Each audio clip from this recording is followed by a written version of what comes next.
This show is part of the Head Stuff Podcast Network. Welcome, gather round the fireside and listen to a tale of Fionn McCool, Cuchulainn, Deirdre of the Sorrows, Gráinne Wail. From giants right down to fairies, of both the drooping and solitary, and ghosts who are sometimes scary. Anything goes by the fireside. Yeah. Fireside, the Puka Fireside, the Marrow Fireside. Kings and queens fighting heroes, don't you run from the fun, there's no need to hide. Sit by the fireside.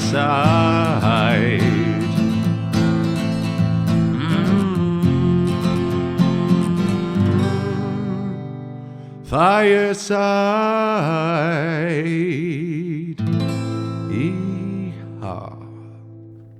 Hello and welcome to Fireside, the Irish storytelling podcast. Each episode of Fireside we take a story from folklore or mythology, retell it, have a chat about the tale itself and about the craft, the culture and the history of storytelling. My name is Kevin C. O'Lahan. I'm your host and your Fireside Bard. Welcome to episode 240 of Fireside. Today on the Irish Storytelling Podcast we continue our look at the fairy tale collection of Bram Stoker, Under the Sunset. This is the story of the Invisible Giant.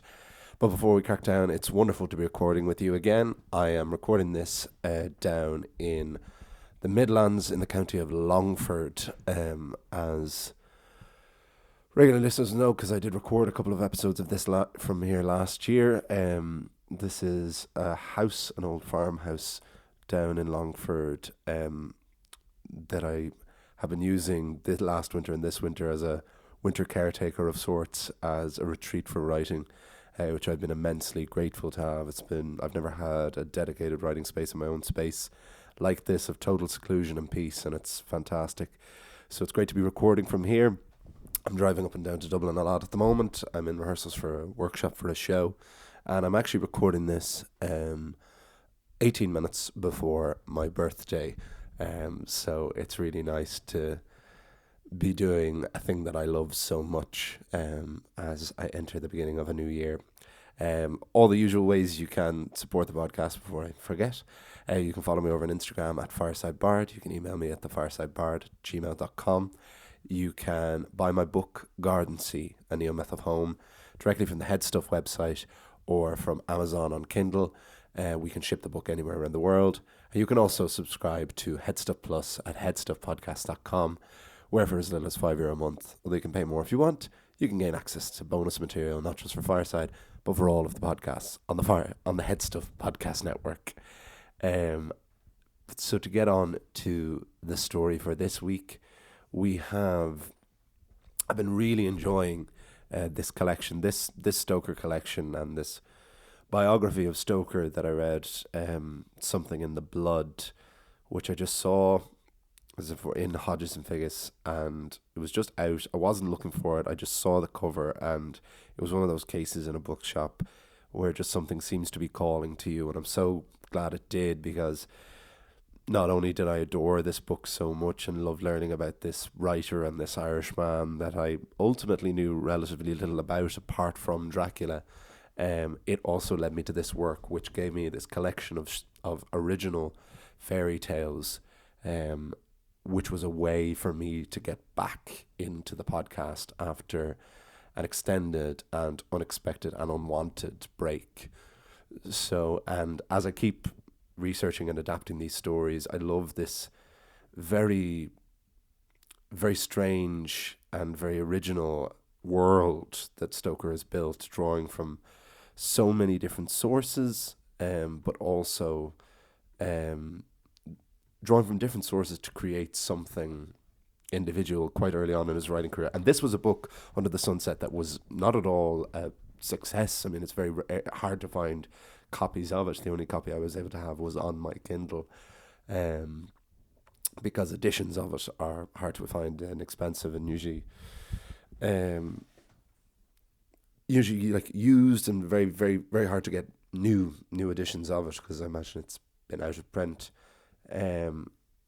So it's really interesting not just to see where a younger Bram Stoker was developing his craft in advance of creating this immortal figure, both literarily and in the both in the book and in media and history now, this character of Dracula, but to see all the things he was interested in as a writer, who had a huge background in folklore from his childhood, and it feels like the right thing and the right way to bring me back to the podcast. But enough of that, we will get down to a nice little story, so settle in. This is the story of the invisible giant on Fireside.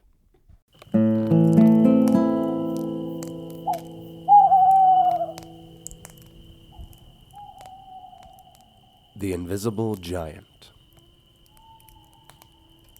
Time goes on in the land under the sunset, and the people are not long forgetting what has gone before.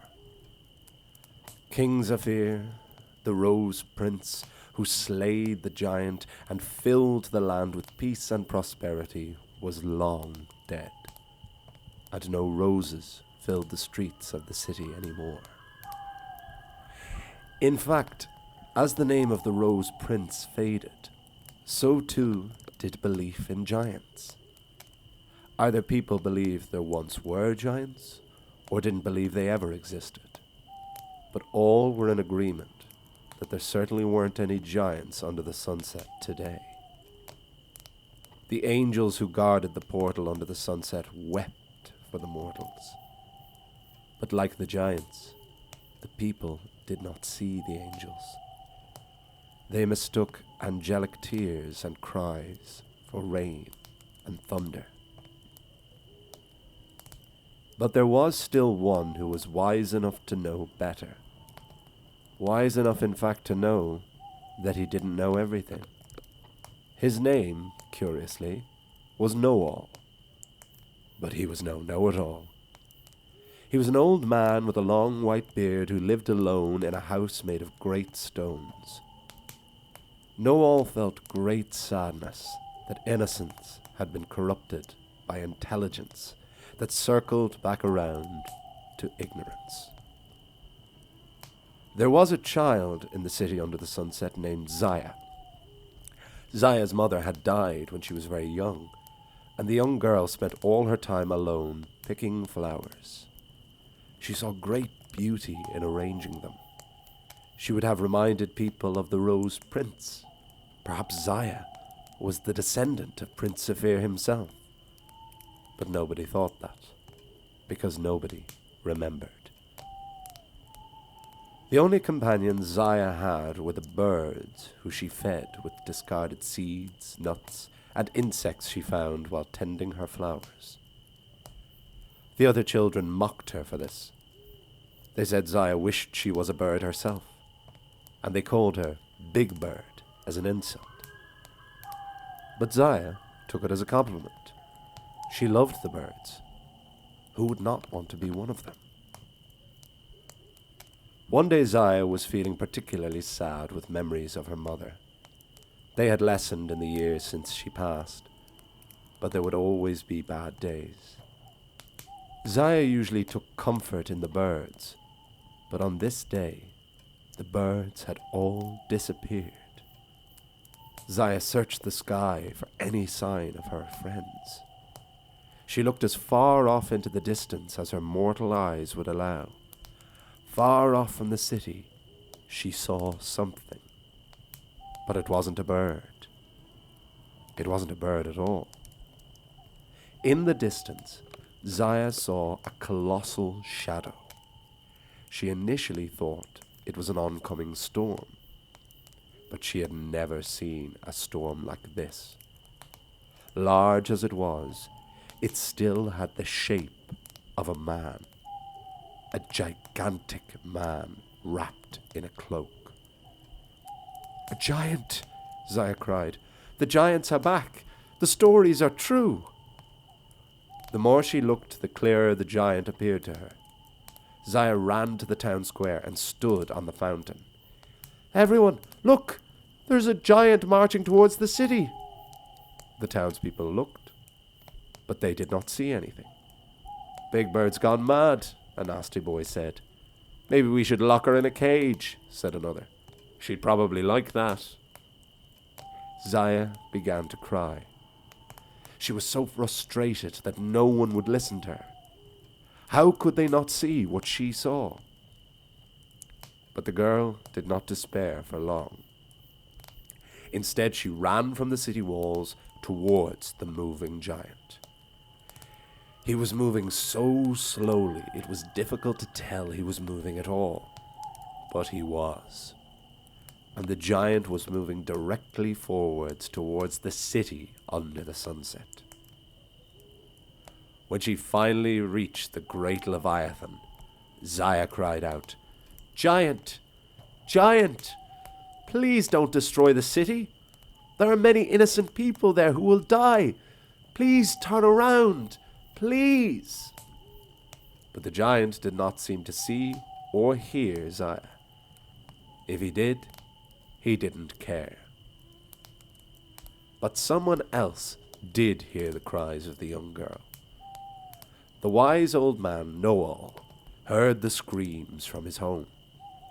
He looked out and saw Zaya, shouting up at nothing. But once again, Noel was wise enough to know better. The giants are back, he realized, and we have lost our way so much we cannot even see them coming. Oh, truly, innocence has sight that blinds the intelligent. Noel went out and comforted the girl. Child, I cannot see what you see, but I do believe you, and I will help you. The people won't listen, and they're all going to die, cried Zaya. Perhaps they will listen to a silly old man. As the giant continued his ominous, slow march towards the city, Zaya and Noel ran ahead. They once again spoke in the town square, but once again, no one believed them. Big Bird's so mad the only friend she has is this crazy old hermit. He lives in the wilderness. Zaya looked up. The giant was nearly at the gates. She begged the townspeople to believe her, frantically pointing up to what they were blind to, but she could see. But then, she couldn't. The giant was gone. Zaya let out another cry, but this time of joy. The giant has disappeared. We're saved. But to her horror, this angered the townspeople even more. Oh, how clever. Big Bird sees a giant that has now conveniently disappeared. Maybe we should teach these two a lesson about telling tall tales. Ha! Tall tales. The people became a mob and surrounded Zaya and Noel. The young girl huddled into the old man. They closed their eyes to accept their fate. The leader of this angry mob went to grab Noel, but suddenly he stopped. The man let out a cry of anguish, as if the very breath was being squeezed out of him. He gasped and spluttered and fell down, dead. The townspeople cried in horror. A giant! The giants are back, and we cannot see them. We're doomed! Everyone ran in fear, scattering throughout the city streets. In the chaos, Noel grabbed Zaya, and the two fled from the city walls back to the safety of his stone home. The giant had indeed arrived, and he was now invisible to all. Day by day, people were mysteriously choked to death. An invisible giant, a plague. Noel and Zaya woke up the next morning. They were safe, but took no satisfaction in being right, because the land under the sunset was being devastated by this giant plague. But that morning, Zaya looked out the window.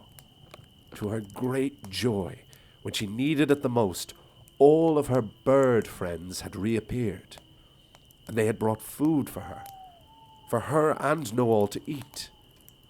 This filled Zaya with hope once more. Day by day, the giant ravaged the city, but day by day, Zaya and Noel returned to tend to the injured, the sick, and the bereaved. They would not abandon the city, even when it had abandoned them. But as the plague wore on, food became scarce, and even Zaya and Noel felt the effects. Noel was, after all, a very old man, and soon he was skin and bone. It was the same town square by the fountain that he felt faint. "Take me home, child. I am weak." Zaya tried to carry her dear friend, but Noel collapsed on the cobbles. "My time has come, child." "No, you can't die." "It's okay, Zaya. I have had a good life." Zaya looked up to the sky to pray, but to her horror, she once again saw the invisible giant, with its great hand reaching down towards Noel. "No, not him. Take me and let him live." But Noel comforted his young friend. "Don't worry, child. I have a feeling I will be the last victim of this giant. But after he and I are gone, there will be much work to do to rebuild the land under the sunset.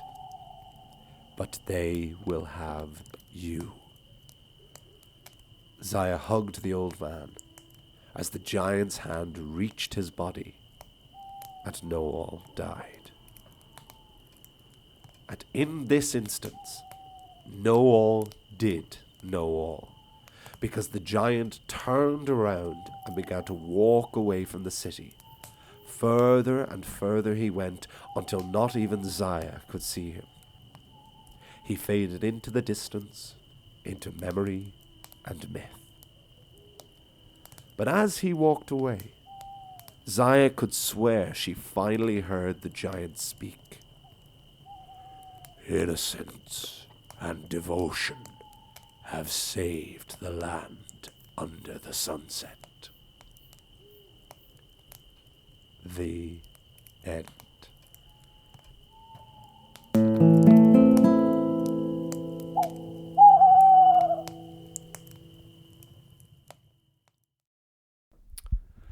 And there we have the tale of the land under the sunset on Fireside.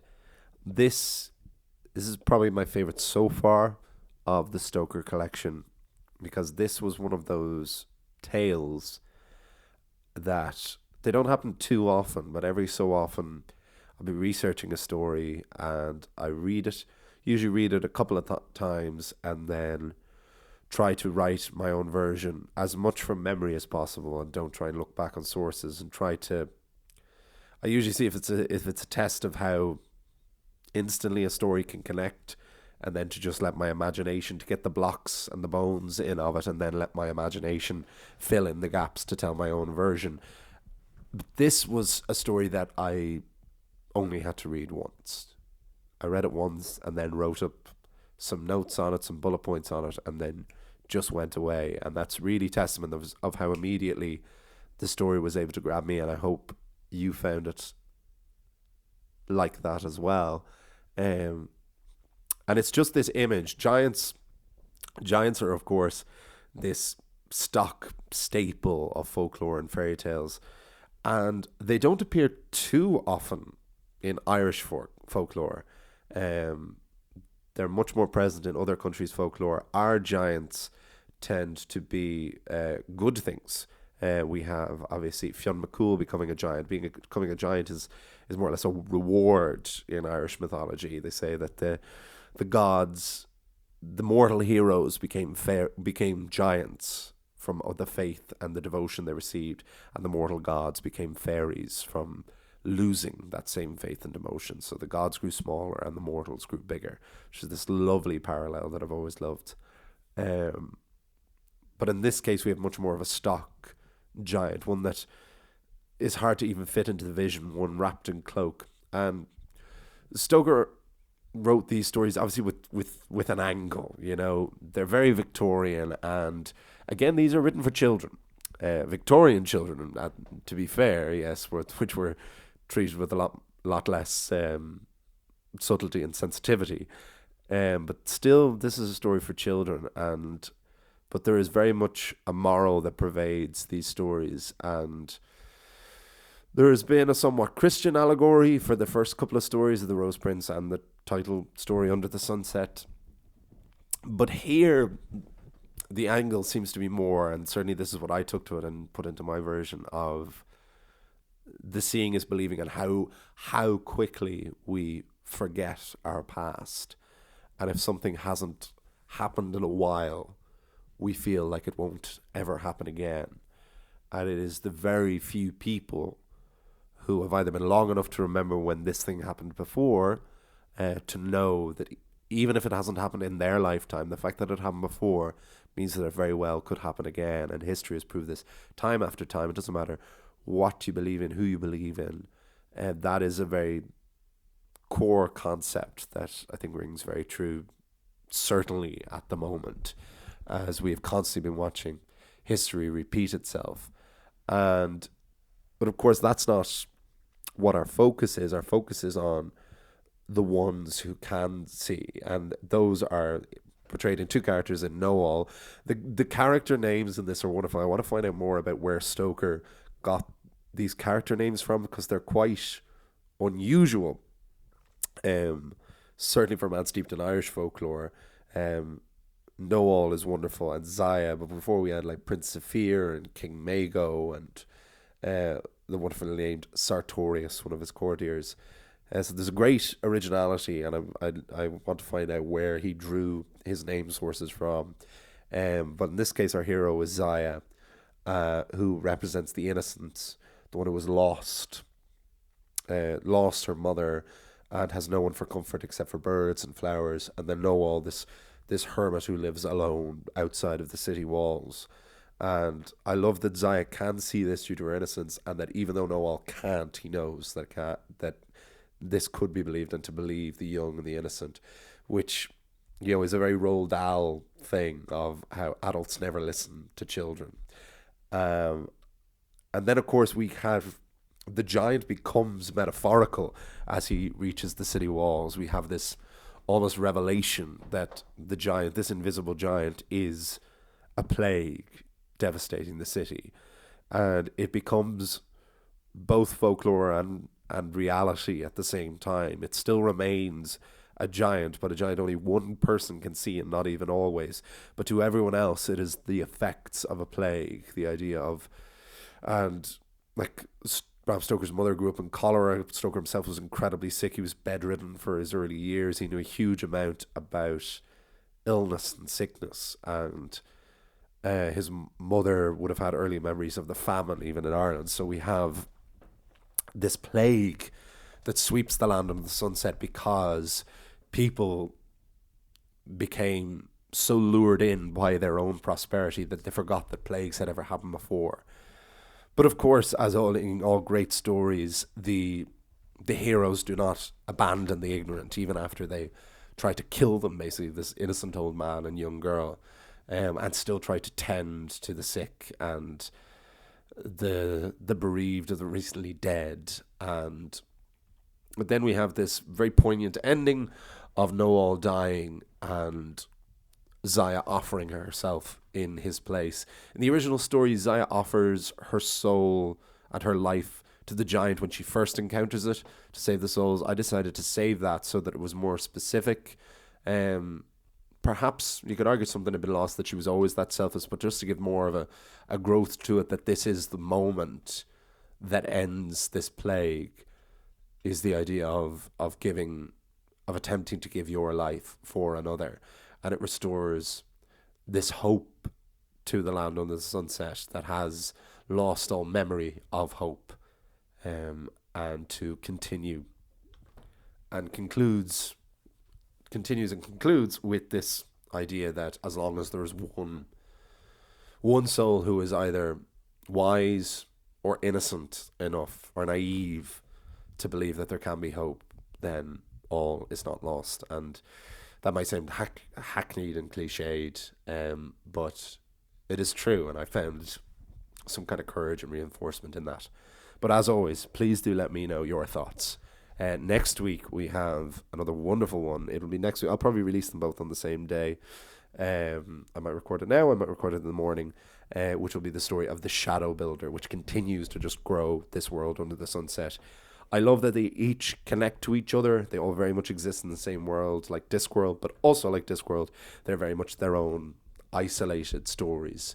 So we're nearly halfway through these 8. It just feels like such a wonderful concrete collection to work back through, to get me really back, to dust my cobwebs off. I'm rusty from doing this, but it's nice that it all comes back quickly enough of my own process for doing this podcast, for researching, writing, recording, editing and uploading. And thank you for those of you who have messaged me about Fireside coming back. That is immensely appreciated. If I haven't replied to you, I hope I will reply to you soon. But if I haven't, please know that I do read all the messages, and thank you so much and really appreciate them. So please do follow me over on Instagram at FiresideBard. Email me at thefiresidebard@gmail.com. Buy my book Garden, See a Neo Myth of Home on the Headstuff website. Subscribe to Headstuff Plus at headstuffpodcast.com. We have now just crossed over. It is now officially my birthday, and it's lovely to begin a new year by ending another episode of Fireside. So I'll see you all. You'll hear me all next time. And remember, wherever you are and wherever you go, you can always join me by the fireside. This show is part of the Headstuff Podcast Network, a hub for the creative and the curious. Shows are produced in association with Headstuff and the Podcast Studios Dublin. Find out more or become a member at headstuffpodcasts.com.